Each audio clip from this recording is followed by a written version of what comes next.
स्वागत है दोस्तों आप सबका मेरे चैनल शाहिद आज़मी लाइव पर। दिल्ली के अरुण जेटली स्टेडियम पर बॉर्डर गावस्कर ट्रॉफी का दूसरा मुकाबला जिस तरह से नाटकीय अंदाज में करवटी ले रहा है, जिस तरह से मचल रहा है, अंदाज़ा नहीं लग रहा कौन सी टीम जीतेगी। अब तक 2 दिन का मुकाबला खेला जा चुका है।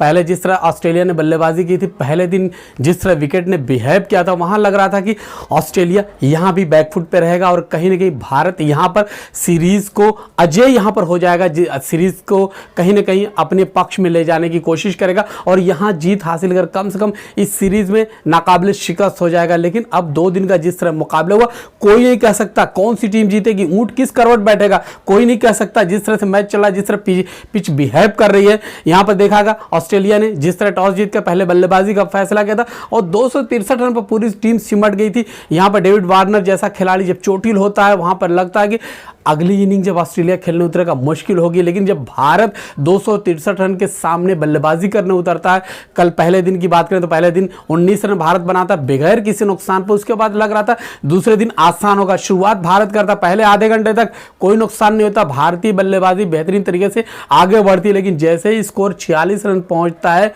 रोहित शर्मा आउट होते, केएल राहुल आउट होते, 2 इस्लामी बल्लेबाज जल्दी जल्दी आउट हुए थे। उसके बाद से भारत के 4 विकेट जल्दी जल्दी निपट गए। यानी जब 46 पर पहला विकेट गिरता, उसके बाद 66 रन तक जाते जाते भारत के 4 विकेट गिर गए। यानी 20 रन बनाते बनाते भारत के 4 विकेट आउट हो गए। वहां से भारत पूरी तरह से बैकफुट पे आ गया था। लग रहा था कहीं मुश्किल होगी, 200 रन बन पाएगा कि नहीं बन पाएगा। लेकिन टीम संभलती है। विराट कोहली अपने जमीन में यानी अपने घरेलू मैदान पर खेलते हैं, कुछ अच्छे शॉट्स लगाते हैं, लेकिन 44 रन बनाकर जब वो आउट होते हैं, उसके बाद से लग रहा था अब क्या होगा। चेतेश्वर पुजारा को हमने देखा समा टेस्ट मैच खेल रहे थे, बगैर कोई रन बनाए आउट होते हैं।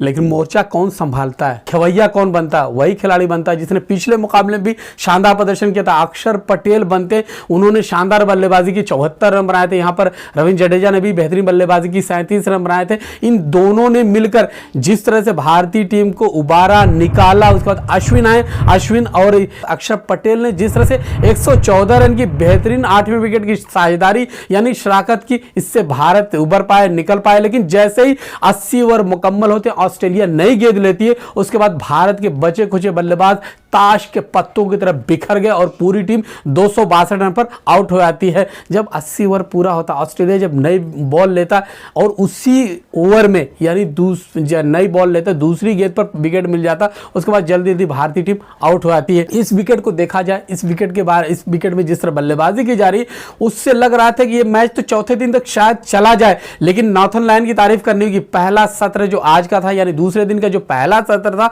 उसमें ऑस्ट्रेलिया ने बढ़त ली, नॉर्थन लायन ने 4 विकेट आउट कर लिए। हालांकि वहां पर ऑस्ट्रेलिया को धक्का जरूर लगता, 3 उनके जो रिव्यू थे वो पहले ही 2 घंटे में उनके खत्म हो गए, यानी वहां पर उन्हें नुकसान उठाना पड़ता। लेकिन ऑस्ट्रेलिया ने बेहतरीन कमबैक किया और यहां पर भारतीय टीम को 262 रन बना दिए। ये मैच की बात हुई। मैच की विकेट के बारे में आपको बताना चाहता हूं, मैच की विकेट किस तरह बिहेव कर रही है और क्या संभावना नजर आ रही है। जिस तरह गेंदें पड़ने के बाद निकलती हैं, यानी तेज गेंद होती है तो वो तेजी से निकल जाती है, लेकिन जैसे जैसे गेंद पुरानी होती, धीमी होती है, यानी पिच भी धीमी धीरे धीरे हो रही है और गेंदें भी पड़ने के बाद आसान हो जाती खेलना, क्योंकि देर में गेंद पहुंचती है और बल्लेबाज को समय मिल जाता, आसानी से खेलता है। लेकिन जब नई गेंद होती है तो वहां मुश्किल जरूर होती है और जैसे जैसे आगे मुकाबला बढ़ेगा, यानी तीसरा दिन आएगा, चौथा दिन आएगा, विकेट और सोलो होती जाएगी। वहां पर अब ज्यादा नहीं, अगर ऑस्ट्रेलिया यहाँ 260, 270, 280 रन बना लेता है तो भारत के लिए मुश्किल होगा। भारत को हर हाल में ऑस्ट्रेलिया को 230, 220 यानी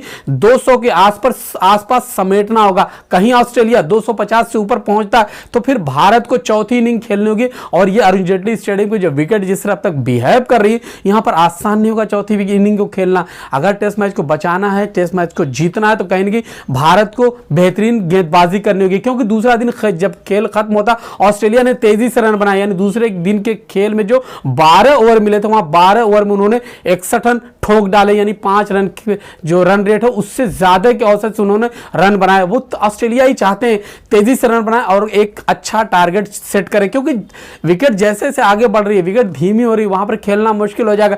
ये ऑस्ट्रेलिया एक नई रणनीति के साथ दूसरी पारी में उतरी और तेजी से उन्होंने रन बनाए। अब कल का पहला सत्र यानी तीसरे दिन के जो पहला सत्र होगा बेहद अहम होगा। वहां पर अगर ऑस्ट्रेलिया के 3-4 विकेट भारतीय टीम हासिल कर लेती, आउट कर लेती, तो वहां भारतीय टीम कमबैक करेगी। लेकिन ऑस्ट्रेलिया अगर वहां तेजी से रन बनाता यानी पहले सत्र में 100 के पार पहुंच जाता, उनके 2 ही विकेट या 3 विकेट, 2 विकेट 1 विकेट गिरते हैं, तो यहां से कहीं ना कहीं ऑस्ट्रेलिया मुकाबले में वापसी करता हुआ नजर आएगा। हालांकि ऑस्ट्रेलिया को दूसरे दिन उस्मान ख्वाजा जब 23 रन के जो वो टोटल स्कोर था ऑस्ट्रेलिया का, वहां पर 6 रन बनाकर आउट होते, वहां लगता भारतीय गेंदबाज वापसी कर लेंगे। लेकिन उसके बाद से 2 बल्लेबाज ऑस्ट्रेलिया के जम जाते। कौन से? मानस लाबुशेन, क्या शॉट उन्होंने लगाए। उनके साथ दूसरे बल्लेबाज की बात करना चाहूंगा, टेविस हेड की बात करना चाहूंगा, उन्होंने भी शानदार बल्लेबाजी की और दोनों ने आकर्षक शॉट लगाए और कहीं ना कहीं इस मुकाबले को फिर एक मर्तबा बैलेंस कर दिया। अब देखना यह होगा कि मुकाबला किस तरफ जाता है। हालांकि बेहद रोमांचक, बेहद रोचक मैच है। जिस तरह पहला टेस्ट मैच